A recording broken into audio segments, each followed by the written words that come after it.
Bonjour les Itata, bienvenue dans votre émission. Écoutez ça, ça y est, il est de retour, plus ambitieux que jamais, l'un des festivals les plus emblématiques de la Caraïbe. Il s'agit du St. Lucia Jazz and Art Festival qui aura lieu du 30 avril au 10 mai prochain à Sainte-Lucie. Et pour en parler, j'ai le plaisir de recevoir la responsable communication et marketing de l'Office du tourisme de Sainte-Lucie, Madame Annie-Claude Lefroy. Bonjour Annie-Claude. Bonjour Astrid. Bienvenue Bonjour. chez Itata. Merci et bonjour à tous les Itata. Très bien. Alors, le St. Lucia Jazz and Art Festival, je ne sais plus si on doit le présenter, mais pour nos téléspectateurs qui ne le connaissent pas, en quelques mots, est-ce que tu pourrais nous le définir? Alors, c'est un festival iconique de la destination Sainte-Lucie. Il existe depuis plus de 30 ans. Il a su s'adapter, se renouveler, mais être toujours là. Et c'est comme un rendez-vous annuel que Sainte-Lucie donne au monde. Et on n'a pas de limite, en fait. Donc, on invite des artistes de partout qui viennent du monde entier, mais on invite aussi les visiteurs du monde entier à venir non seulement sur la destination, mais pour assister au festival et découvrir la destination. Donc, on va en parler plus en détail de ce que c'est dans un petit moment. Qu'est-ce qui fait sa longévité? Ça fait plus d'une trentaine d'années qu'il existe. Comment vous faites pour le faire perdurer et le faire évoluer surtout? Alors, beaucoup de visibilité. Donc voilà, donc il y a du marketing, mais il y a aussi le choix des artistes qui sans cesse chaque année essayent en fait de parler à un large public. Qu'on soit jeune ou moins jeune, on va retrouver et chaque année un artiste qui va nous faire vouloir venir à Sainte-Lucie pour le festival. Mais c'est aussi la destination. Donc là, c'est toute la destination Sainte-Lucie et je dirais même tout le pays Sainte-Lucie va se mettre en action pour accueillir tous ces visiteurs et accueillir les artistes aussi. Ça, c'est très important. Alors, on a connu le St. Lucia Jazz Festival, donc c'était vraiment purement un festival de jazz. Là, il a évolué. Donc, depuis une dizaine d'années, c'est Jazz and Art. Qu'est-ce qu'il a de particulier? Qu'est-ce qu'on a rajouté? C'est quoi le art? Alors, on a voulu rajouter beaucoup de culture, beaucoup d'éléments culturels. Et en fait, le festival, il va commencer même avant le 30. Il va commencer avec des pièces de théâtre, des soirées iconiques qui vont mettre en avant une personnalité de Sainte-Lucie. Cette année, par exemple, c'est un chef. C'est sur la gastronomie. Le chef Harry, c'est ça? Le chef Harry. Pourquoi avoir choisi la gastronomie? Parce que c'est une partie intégrante de la culture sainte-lucienne et c'était aussi pour rendre hommage à quelqu'un qui, par rapport à travers sa gastronomie, à travers son talent de chef, a su faire voyager beaucoup des visiteurs qui viennent à Sainte-Lucie, mais pour découvrir la cuisine aussi, du chef Harry. Voilà, exactement. Et c'est quelqu'un qui œuvre dans son art depuis plus de 30 ans et c'est important, comme chaque année pour Sainte-Lucie, de mettre en avant des personnages. Donc, vraiment, la partie culturelle, elle est essentiellement, tout en invitant aussi d'autres artistes étrangers. Cette année, on a aussi beaucoup d'artistes de Martinique, de Guadeloupe qui viennent pour cette partie culturelle, qui est un peu en marge du festival qu'on connaît à Pigeon Island, etc., mais qui est tout autant riche, qui va offrir des spectacles gratuits. Et c'est ça, toute la partie art. Et voilà, mettre en avant tout ce que Sainte-Lucie a d'artistique et de culturel. Alors, j'allais y venir, justement, c'est un festival qui est payant à la base, mais là, vous avez parlé de partie gratuite. Donc, toute la partie culturelle et artistique, donc il y aura de la peinture, il y aura du théâtre. Est-ce que vous pouvez nous en dire un peu plus? C'est une partie gratuite? Alors, c'est une partie gratuite ou peu... En partie. Voilà, en partie. Par exemple, tout ce qui se passe au centre de Castries sera carrément gratuit parce qu'ils vont inviter les enfants des écoles, les gens qui sont sur Castries ce jour-là. Tout le monde va juste cheminer vers un point central et découvrir des groupes qui jouent, des musiciens talentueux, des groupes d'enfants, des tambours, enfin... toutes sortes de choses, du slam. Donc, il y a toute cette partie un petit peu spontanée qui intéresse non seulement les visiteurs, mais aussi beaucoup la population, et ça, c'est très important. Et si je peux rajouter, c'est un festival qui va aller tout autour de l'île, et on va retrouver donc des manifestations culturelles, des spectacles, des concerts, tout autour de l'île de Sainte-Lucie. Donc, le programme est très chargé. Alors, justement, est-ce qu'on peut en parler un peu plus? Alors, il y a le volet musical. Alors, on est d'accord qu'on n'est plus dans du jazz pur. Il y a un mélange de tout, parce que j'ai vu qu'il y a de la pop, il y a du gospel, il y a du zouk, il y a du reggae. Alors le jazz n'est vraiment pas oublié cette année. Et cette année, il est fantastique. Donc on a 2 soirées de jazz. Une soirée où on va mettre l'accent sur le jazz au masculin. Et une soirée où ce seront des voix féminines. Donc là, le 5 mai, la soirée féminine, avec notamment quelqu'un qui attire énormément les Martiniquais. On va retrouver Esperanza Spalding et d'autres artistes sainte-luciennes comme Chantal Estelle, Camille Charlemagne, qui sont des artistes chanteuses sainte-luciennes et musiciennes et qui seront mises à l'honneur et qui vont jouer avec cette icône de la musique jazz, Esperanza Spalding. Et on retrouve ensuite le 7 mai Brentford Marsalis Quartet, qui est en fait aussi une pointure du jazz américain. Voilà. Très bien. Et c'est quoi l'objectif? Vous mélangez les artistes locaux avec les artistes de renommée internationale.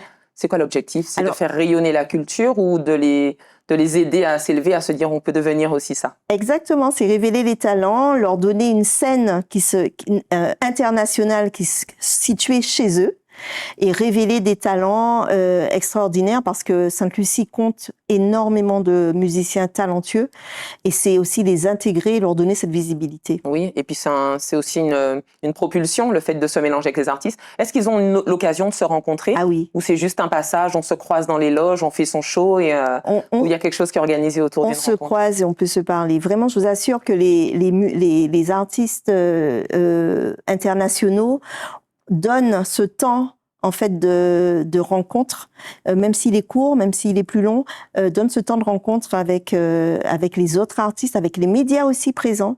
Et c'est ce qui rajoute un petit peu à la visibilité, à l'accessibilité aussi de ce festival pour tous.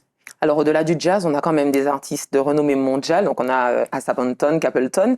Et puis, on a Brandy et Monica, qu'on n'a pas vu sur scène depuis des années. Donc, c'est vraiment toute la jeunesse. Donc, ça, elles sont en clôture. Exact. Pourquoi Brandy et Monica? C'est vraiment l'inattendu, hein? Eh ben, c'est la surprise. Vous savez que même à l'intérieur même de l'organisation, on a dû attendre à la dernière minute, garder le secret parce que c'est la surprise. Moi, personnellement, je pense que c'est extrêmement agréable d'avoir tout près de chez nous, Martinique, Guadeloupe, des figures de la musique et même si on les a pas vues depuis très longtemps, en fait, c'est un rendez-vous qu'on ne veut pas rater. On veut absolument être là et profiter de cette occasion, en fait, grâce à la proximité. Et on a toujours fait, pour le Festival de Sainte-Lucie, place aux légendes. Cette année aussi, il y aura la légende des Aiglons de la Guadeloupe quand même. Tout à fait. Et ça, c'est inattendu, inespéré sur une grande scène comme ça, mais ça donne un rendez-vous extraordinaire aux Guadeloupéens, aux Martiniquais et aux Saint-Luciens. Il faut se rappeler qu'on a beaucoup de choses en commun, oui, et notamment le goût pour notre musique. Et voilà, et c'est aussi une porte ouverte pour cette légende. Tout à fait. Donc, on a les Aiglons de la Guadeloupe, mais on a aussi de Martinique Princess Lover, on a X-Man. Donc, la francophonie a quand même sa place dans un festival caribéen, anglophone de surcroît. Alors, il faut savoir que les Martiniquais et les Guadeloupéens ont toujours répondu présent pour le festival. Et c'est un honneur aussi pour Sainte-Lucie de toujours mettre à l'affiche des artistes de chez nous pour qu'on s'y retrouve aussi, qu'on partage avec les Sainte-Luciens ce qu'on aime. Alors, je voudrais qu'on parle un petit peu plus de Castries à ciel ouvert, c'est-à-dire qu'il y aura beaucoup d'espaces publics qui seront investis par la peinture, par la culture, par l'art, par le théâtre, mais il y a aussi du cinéma. Est-ce qu'on peut en parler un petit peu?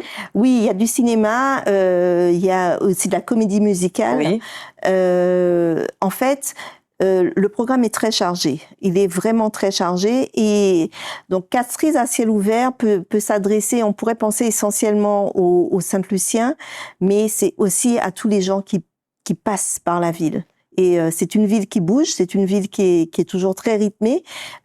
Du coup, voilà, le festival vient s'inviter au plus près des gens qui fréquentent la ville, mais aussi les autres communautés de Sainte-Lucie, comme Soufrière. Il y aura une date magnifique avec un grand festival de Soufrière au pied des Pitons.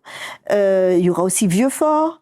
Micou, Dennery, voilà. Donc aller au plus près de la population, lui ouvrir cette porte sur des scènes musicales et artistiques. Et ça permet aussi de découvrir les différents lieux, de ne pas rester qu'à Castries, mais vraiment découvrir les différentes communes, les différentes villes de Sainte-Lucie. Exactement. Moi, j'invite vraiment les Martiniquais ou les Guadeloupéens qui viendraient à Sainte-Lucie un peu avant, en amont du festival, à ne pas hésiter à aller chercher le programme et à aller se dire, mais on est en période de festival, qu'est-ce qu'il y a autre que Pigeon Island, bien sûr, qui est le grand rendez-vous à ne pas manquer, mais qu'est-ce qu'il y a d'autre? Qu'est-ce qui est mis en œuvre? Alors, ça bouillonne de programmes.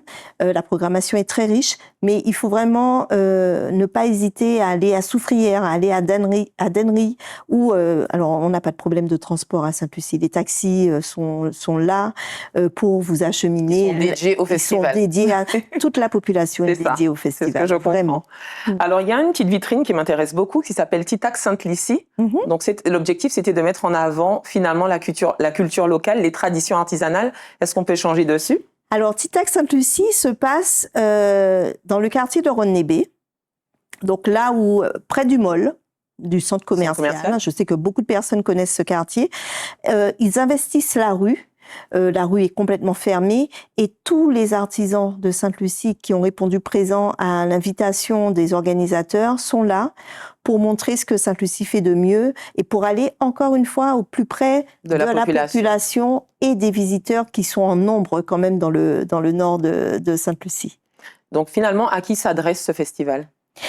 Il s'adresse, moi je dirais que de plus en plus il s'adresse à la population de Sainte-Lucie avec une invitation ouverte au monde. Donc là, c'est toutes les générations, du plus petit au plus grand. Voilà, et de toutes les générations. Les enfants des écoles sont invités à Castries et ils sont assis, généralement, c'est une superbe image, par terre, à écouter de la musique dans le centre dans le parc des Réco-Alcotte. Des enfants jusqu'au plus grand. Ils s'adressent aux Sainte-Luciens qui invitent vraiment la population, les visiteurs qui viennent de partout à venir partager avec eux ce moment. Et puis c'est une occasion de faire vivre vraiment Sainte-Lucie. Exactement. De donner aux locaux, de partager avec eux, d'enrichir aussi l'île, puisqu'elle en a besoin, l'île aussi du tourisme. Elle vit de ça et c'est pour ça que c'est devenu aussi un rendez-vous annuel, puisqu'on est sûr des retombées économiques pour ceux qui s'y investissent et ceux qui participent en rendant l'expérience plus belle pour les visiteurs. Alors, quand on arrive là-bas, où peut-on avoir des informations, je ne dirais pas de manière interactive, mais les informations en ligne sur les événements qui se passent le jour J? Comment on fait pour être au courant? Alors, on a un site dédié qui, cette année, a un petit onglet français, donc on peut trouver des informations. Donc, le Saint-Lucia jazzandartfestival.com et nous avons aussi une page Instagram et Facebook qui s'appelle Destination Sainte-Lucie, qui est très simple. Et Destination Sainte-Lucie donne aussi des informations, interagit avec les visiteurs qui ont besoin d'informations précises. Donc voilà. Et puis on a aussi des médias comme Zitata ou voilà qui cette année nous soutiennent vraiment pour la visibilité de ce festival. Très bien. En tout cas, pour les personnes qui ne sont pas anglophones ou qui ont peur d'y aller, question sécurité et repères, ils seront bien encadrés, bien entourés, faciles d'accès. On a la chance d'avoir le créole en commun, donc on n'a pas peur. On y va, on parle créole. Les gens à Sainte-Lucie, le point fort, c'est l'accueil quand même. Donc le créole, c'est notre langue commune. Il n'y a pas de problème de sécurité. En plus, c'est le festival de jazz. Honnêtement, restez branchés sur vos concerts, vos sorties culturelles et découvrez la destination en toute sécurité. Très bien. Eh ben, merci beaucoup pour cet échange, Mme Lefroy. Merci Astrid. Avec plaisir. Et on se laisse avec une belle vidéo promotionnelle de ce festival. Merci à vous. Et puis quant à nous, Zitata, on se dit à très bientôt pour un autre Écoutez ça. Saint-Lucia Jazz and Art Festival 2026. Esperanza Spalding et de Brentford Marsalis Quartet. Le gospel de Ty Tribbett et Adae. Caribbean Fusion avec The Original Wailers. Skip Marley, Kes the Band et Dexter Daps. Les Aiglons de la Guadeloupe, Princess Lover et X-Man. Thames, Eliamé. Grand final avec Billy Ocean, Brandy and Monica. Du 5 au 10 mai, vivez l'expérience du Saint-Lucia Jazz and Art Festival. Billets disponibles sur saintluciajazzandartfestival.com.